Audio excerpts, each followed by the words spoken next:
Hello, BookTube. It's day 17 of NaNoWriMo, hence the back-to-back videos.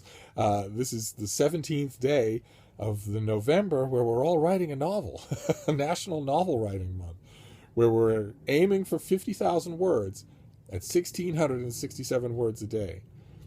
And by day 17, you know what you're made of. By day 17, you have hit the worst of it. You have hit the midweek, the 2-week slump. You have run out of inspiration. You have run out of the great gust of starting, the enthusiasm of starting. You are in the trenches, slogging along.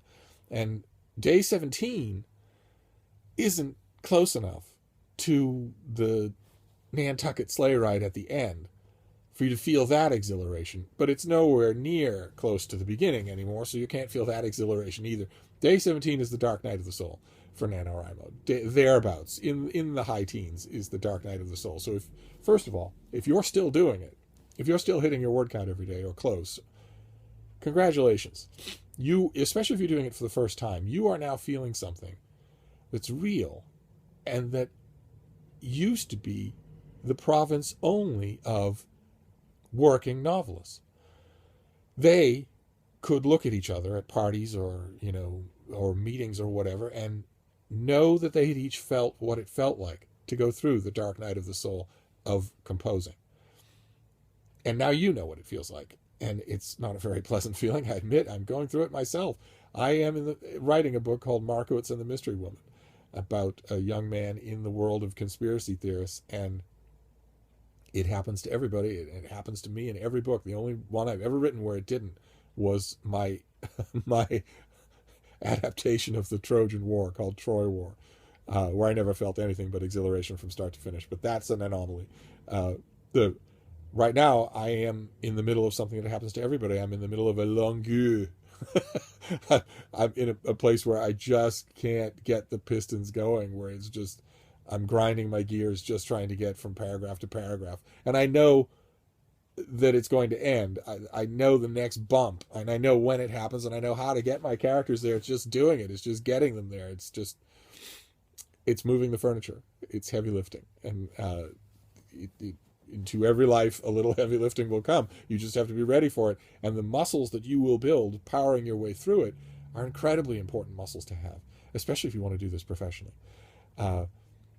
But even though we're in day 17, and even though I'm in the middle of a period where Markowitz and the Mystery Woman is not exactly exhilarating me, I want to make a pep talk, and I want to do a strange pep talk, considering that it is day 17.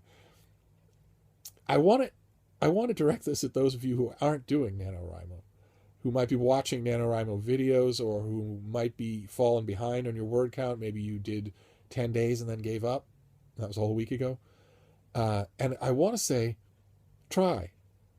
Even though it's day 17, even though there's no chance, like for instance, if you're starting NaNoWriMo now, there's no chance that you could possibly hit 50,000 words. Even I couldn't do it in a week. I still want to urge you to try it. You don't have to hit 50,000 words. The point is the NaNoWriMo philosophy has been from the beginning. The point is the doing, not the succeeding. So even though we're on day 17, and all the people who have been doing NaNoWriMo are hip deep in their stories, those of you who haven't or have fallen out, I want to urge you to try it. Pick it up. Jump in. At the end of NaNoWriMo, I have the mother of all videos that I want, of encouragement videos that I want to make for you. But now, I want to stress that this is not a closed party. Those of you who are watching NaNoWriMo from the sidelines and thinking, well, the more videos I watch, the more I see the role this is playing in people's lives, the more I envy it, the more I wish I had done it. It's not carved in stone. You can start today, and I think you should. I firmly believe that every single person has at least one story that's worth telling to an audience, and that's not like any other story that anyone else could tell to an audience. And I don't believe that those stories should be locked inside anymore. I mean, humanity, if you allow me to get melodramatic just for a moment, humanity went through 17,000 years when those stories were locked inside people. Every one of them. for a whole number of reasons: lack of freedom, lack of education, but also lack of means.